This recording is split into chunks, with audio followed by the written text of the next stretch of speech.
Namaste everyone, welcome back to another video. In today's video we are going to talk about the higher power that we use different names for, the God, universe, source. So we live in a world in which the humans are completely disconnected from the higher power. We are in a state where we are completely driven by our egos. We are controlled by it, and because of that we live in separation. We live in fear. We are always against each other. There is no unity. The true unity is about realizing that at the core we are one. We are first one being, one consciousness, and then we are other beings, other species, whether it's a different species, different race, but at the core we are one. And the reason that we are completely disconnected is because we have given too much power to our egos. We think we can control everything. We have become master manipulators, and that's why there is so much imbalance on the planet. So let's start with the understanding of the higher power. So personally, whenever I talk about the higher power, I use the word the universe. And sometimes a lot of people don't understand that why we use the word the universe instead of God. The reason is that the word God has been used since ages to exploit people. The organized religion has used the term God to control humanity through fear and through shaming them. The religion always creates a middleman for you to connect to God. It always makes you think that you are not that special, that the God will communicate to you or the God will have any contact with you. You will need to talk to us. And these people are the priests, the agents of gods, so-called agents, but actually they are humans. And this is the tendency of humans. When they have power, any kind of power, it corrupts them.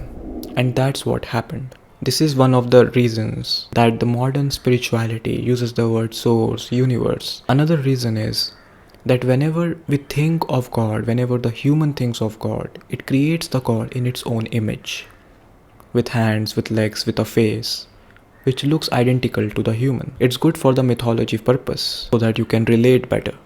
But the truth is, it's not the true nature of source. If any other being also creates their God, if they have a particular intelligence, there's a huge chance they will make it on their own image. So the higher power, it's not about faces, about figures. It's about understanding the energy. It's consciousness. Which brings me to the first point, so that you can understand the higher power better. And this point comes from a very ancient source. It's from a scripture that is all about self-knowledge. Who am I?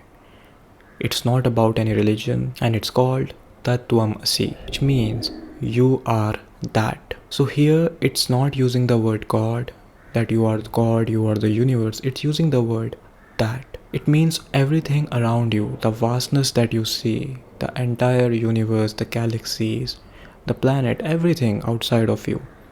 It's not separate from you. You are that. To give you an example, in the ocean, there are many waves, and the ocean is vast, but it is filled with small waves. Always there's gonna be waves in the ocean.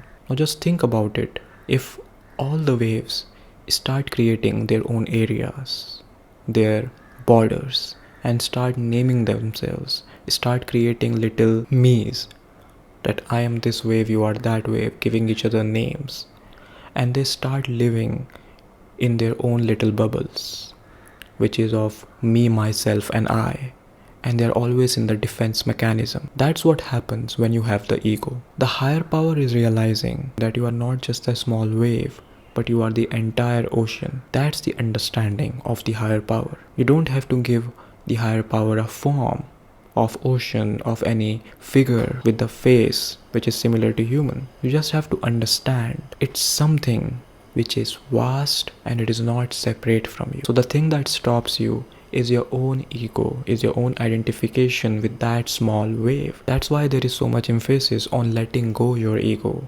on letting go your personal identity, so that you can merge with the cosmic consciousness. So in this example, in the example of ocean and waves, the waves are representative of the egos and the ocean are representative of the vast universe. But there is one more thing that you need to look at. They both are made up of the same stuff, and that stuff is water. No matter what you call it, it will still be water. In the same way, the universe that you see outside of yourself and the consciousness that you have with yourself, it's the core material. It's like water. The stuff with which everything is made of, it's the background of everything. And that consciousness helps you to connect to the higher power. And everything in this universe is aware, is conscious. And the degree to which we see their consciousness is different. For example, we humans can talk, we can understand better, so we think animals are not conscious, plants are not conscious. But their level of experience of that consciousness is different from us. It's not less or more. It's completely different, it's unique. And we will talk about that later, that why the experience is different. But the point is, like, everything is aware of itself. Even the universe is aware of itself. And a lot of times people question that if you are equating the source to the universe, then God created the universe, so the universe can't be equated to source. The problem with taking things literally is that you don't understand the metaphor behind it. When we use the word universe, we are pointing to the higher power. We are not saying universe is the higher power. That's the problem the humans get stuck in, and that's why they were controlled in the past. Whenever someone was pointing towards God, they were using the word God for the higher power. They were not saying that there is a literal person sitting up there and controlling every move. That's the projection of the human mind. That's the understanding from which the humans understood really higher teaching that people were trying to give to them. So you have to understand, whenever we say the word God, universe, source, we are pointing to the higher power. It does not mean that you have to take it literally. And that's the problem with human ego. It takes everything literally. It's very logical. It does not give any space for playing around with energy, for opening yourself up to metaphors, for understanding something of the beyond. It wants to box everything. It's very easy to say that God is there, sitting up there and controlling everything. So you have boxed down God as well. You think, I know God now. He's a person, he's sitting there controlling everything. He created the universe. But the truth is that you are not separate from it. You don't need any middleman to connect to it. You have to stop giving your power away to these middlemen. They have exploited humanity enough. That's where spirituality comes in. That's when the realizations come in. It's about realizing that you are not separate. You will still remain the wave in the ocean, but you will have the realization that I'm not just the wave. I'm part of the bigger picture. I'm connected to the ocean. The ocean is not separate from me, and we are made up of the same stuff. That's a great realization. You can't see yourself in the same way anymore when you have this realization. So that's why you have to connect to the consciousness, the material with which everything is made of. And it's beautiful that we have the tools to experience that consciousness. And one of the most powerful tools is breath work. Whenever you do breath work, you directly connect to that consciousness. When you inhale, you think you only inhale oxygen. And one more interesting thing about air, the oxygen that you inhale, you can't see it. Before science, people did not know what they were inhaling. They did not know that oxygen was there. The air, you can't see it. So the logical mind wants to put everything inside a box. That's why it does not understand that in the air, it's not just oxygen, there's also life force energy, prana. That's why when you inhale, when you do the breath work, you are able to experience the life force immediately. And neuroscience is also saying now that when you inhale really deeply and exhale really deeply, instantly your body starts releasing stress, tension from the body, because instantly the quantity of life force increases in your body. And the life force energy, the prana, it instantly makes you aware of your own consciousness. It makes you aware of your awareness. So start connecting to that cosmic consciousness, to that higher power. So breath work is a really powerful tool. If you normally see, our breath is really shallow.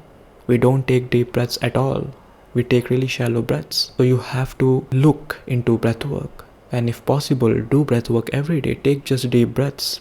If you don't want to give a spiritual meaning to it, if you want to live a healthy lifestyle, do it for that purpose. But eventually it will make you realize there is a consciousness that is in the background of everything, and that consciousness makes you aware, makes you conscious, makes you see deeper truths about life. The next important thing to understand the higher power is to see the truth that the higher power is the play of energies. What's the purpose of this universe? We all think these things. Why are we here? What's the point of living this life? Why are we even experiencing this human life? Everything is a play of energy. Now science is also proving that when there is two opposite energies, when they merge with each other, they give birth to an experience, to creation. And it is said that the universe that we see, it is created with the energies of yin and yang, masculine and feminine. That's how the existence came into being. But why it was created? Because it wanted to play. First, it was one source, one unity consciousness. Then it split itself into two to play the game, to play with energy. And that's how it started expanding. And it's expanding till now. And it will keep on expanding because it's playing. It's play of energy. So what we can learn from this and how we can open ourselves to the higher power through this? We need to play in our lives. We need to stop taking ourselves so seriously. A serious person can't be playful. They can't see that life is a play. And this play unfolds on the stage of now moment. Here and now, present moment. It's always present moment, whether you like it or not. You are always in this moment. You are not in future. You can think about it all the time. You can become serious about it. But you will always be in the now. So when you are playful, when you are playing with your role, with whatever role you have, your name, your labels, father, mother, son, employee, husband, wife, there are so many roles that we play. But if we can see them as roles that we are playing, not some serious image that we have to maintain. The ego is always self-conscious. It's worried about the self-image. And your soul, the spirit, the consciousness, it's about self-awareness. Self-image versus self-awareness. So express yourself, play with the energy. Don't be serious all the time. Zoom out a bit from your me, myself and I, your stories, and you can see that how much filled you are of your ego. If you sit down and all you can see in your head is your story. Me, me, me. I am that, I am this. The problems, the future tension, everything, the past problems, it's all about the me, the I. And if you're filled with it, how can you play? You will be serious all the time. So being playful helps. Letting go of the ego by realizations that I am not separate, doing the breath work, inquiring who am I, and now being playful. It's important. After all these realizations, if you don't play with energy, it's of no use. If you are just being serious all the time. And you can only truly play when you're also free from the outcome. The ego is always serious because it is doing things for the outcome, for the end result. It never does things for the moment. So make it a habit that you do something in your life every day which is just for the moment's sake. It is not connected to the future. That's how you start playing. Look at children, they are a really good example. They do everything for the moment. Nothing is connected to it. So it's our conditioning that stops us from doing things for the moment itself. When you play something, you do it for the moment. The people who play for winning, they become serious. Even if they are playing with friends, it's a very small game, it's not a tournament, it's not something of a championship. Even if you're playing with your friends and you become too serious, too competitive, it shows that your ego is strong. You can't just be and enjoy the game, just play it with playful energy. So learn to play in life, because life is a play. You are here as a human being to play with the energy. It is an experience. Every being is having an experience. That's why there are different levels of consciousness. Humans have a different vessel, different instrument. They can speak, they can understand. Monkeys have a different one. Dogs have a different one. Plants have a different one. Everything has different levels of consciousness. We think that rocks, mountains, rivers, they don't have consciousness. But water is the oldest being of this planet. There have been many civilizations that have been wiped off, but the water remains. The water also holds memory.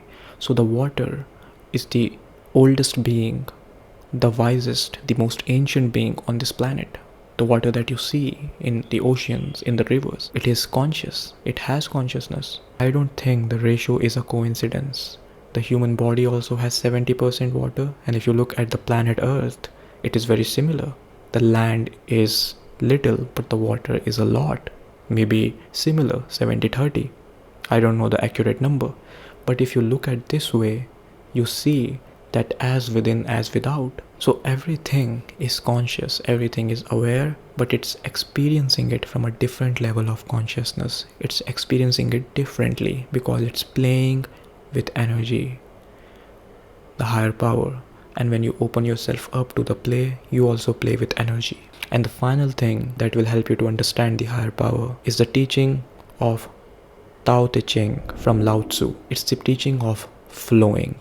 And I highly recommend you read this book. It's one of the most powerful books I have seen that will completely blow your logical mind, your ego, and help you see the universe in a very different way. So it's all about flowing.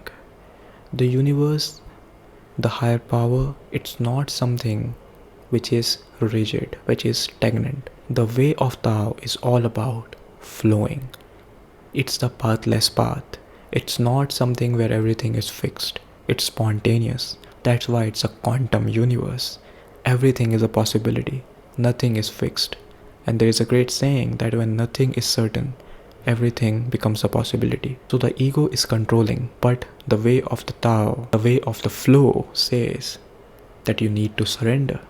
You need to open yourself up to the universe, to the higher power. So it's a really great teaching to relinquish control, to not be super controlling. It will also help you to realize that you can plan for many years ahead, but you don't know what will happen the next moment or the next day. You have so little control, but we think everything is under our control. So you need to flow with life more. Whatever happens in life, either you can be in resistance to it or you can be open to it. You can say, I don't mind what happens. You can only say this statement when your I is not the ego. Your I is from the higher self, from your spirit, because it doesn't mind what happens. Everything is an experience, and experiences come and go. So you need to flow with life. You need to surrender, and you need to let go. You have to let go to flow and see the beauty that the life has to offer you. The higher power has a plan for you. It has plan for every being on this planet. But for that you need to flow, like a river flows. The river does not need any direction. It knows that it has to flow downwards towards the ocean. And this is one more important point, that when the river flows, it always flows downside. It always flows towards the ocean. It has no ego. It's not trying to go upwards. I'm talking in metaphor here. The ego is always trying to achieve, conquer. He's trying to go upward. It doesn't know how to be humble, to come to the roots, to come to that core consciousness. That's your nature. That's your being. But we have been programmed to act against it. So let go your ego and surrender. Flow with life and know that you're always flowing. Whether you like it or not, whether you accept it or not, that's the way of the higher power. It's flowing, it's expanding, and it's growing. And one final thing is Advait. Advait means non-dual. That's the way of understanding the higher power. The way we understand God from the organized religion is through good and bad. That the God will punish you. You will go to hell or you will go to heaven. The entire idea of the afterlife is created by the middleman to control you, to keep you in fear, so that you do what they ask you to do, so that they can exploit you. But the Advait, the non-dual, tells you there is no duality. So it completely collapses the heaven and hell idea. Everything is non-dual from a higher perspective. Everything is just happening.